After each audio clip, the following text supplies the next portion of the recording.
Otradien, 8. martā, sieviešu klubs Sievietes par saskaņu rīkoja konferenci par godu Starptautiskās sieviešu dienas 100-gadē.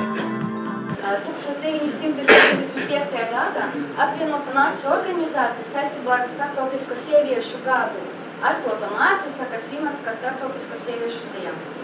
Un šobrīd valsts svētki diena ir daudzas valstis, piemēram, tādas kā Albānija, Armēnija, Azerbaidžāna, Baltkrievija, Bosna, Hercegovina, Bulgārija, Kamerūna, Ķīņa, Kuba, Itālija, Kazahstāna, Kirgistāna, Latvija, Makedonija, Moldova, Mongolija, Melnkalne, Krievija, Сербия, Таджикистан, Украина, Узбекистан, Вьетнам и daudzos citos.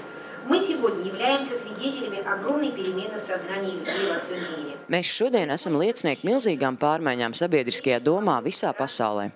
Sievietes daudzās valstīs ieņem sabiedrībā vietas kā spēcīgs līderis. Arvien vairāk sieviešu iesaistās sabiedriskajā dzīvē. Arī mūsu valstī sievietes sastāv ekonomiski aktīvās sabiedrības būtisku daļu. Aptuveni 60% sieviešu ir ieguvušas augstāko izglītību. Mazie un vidējie uzņēmumi, kurus vada sievietes, spēlē nozīmīgu lomu kopējā valsts ekonomikā. Tajā pašā laikā Latvijas sievietes joprojām sastopas ar nopietnām grūtībām vienlīdzības nodrošināšanā politiskajos procesos. Joprojām aktuāli ir vienlīdzīga iespēja un atalgojuma jautājumi darba tirgu.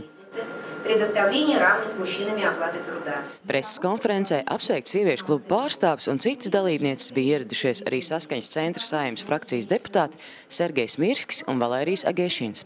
Все прогрессивное человечество, как здесь было сказано, к чему я присоединяюсь, этот праздник отмечает 100 лет. Visa progresīvā cilvēce, kā jau šeit tika minēts, šodien atzīmē sieviešu dienas 100 gadu. Latvijas Republikā mums un man nesaprotam iemeslu dēļ 90. gados šī diena no kalendāra svinamajām dienām tika izsvītrota. Mums šīs dienas atgriešana svētku dienu sarakstā kļuva par tādu kā neatņemamu mūsu darba sastāvdaļu. Likumprojekts par svētku un atceres dienām kopš 2000. gada mums ir kļuvis par tādu kā dežūru likumprojektu. Katru gadu mēs ar lielu spītību virzam šo likumprojektu, lai 8. martu atkal iekļautu svētku dienu sarakstā. Beidzot, 2007. gada aprīlī es kārtējo reizi sagatavoju izmaiņas šajā likumprojektā, izdarīju arī sagatavošanās darbus kuloāros, runājot ar sievietēm Saeimā un teicu atbalstiet, vai tad jums žēl? Un tika panākts, ka šī diena ir iekļauta atzīmējamo dienu sarakstā, lai gan joprojām neskaitās svētku diena.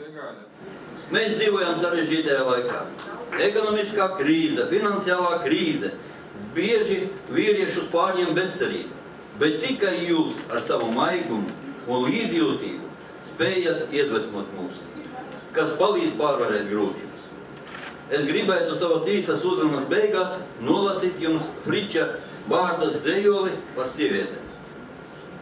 Sieviete, tu esi trausla puķe, kuru mīlestībai reigons šūpo, smaržīgos un siltos tumšos viļņos, galvā mirdzinājot dzelta kroni.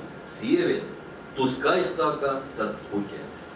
Tava zieda kausā ģifts un medus, un pat eņģeli, kas sniedzas dzert to dziļi ceļos vajadzētu pakrist, gaišo pieri 3 reiz pīšļus skarot. Sieviete, tu esi skaistākā starp puķēm.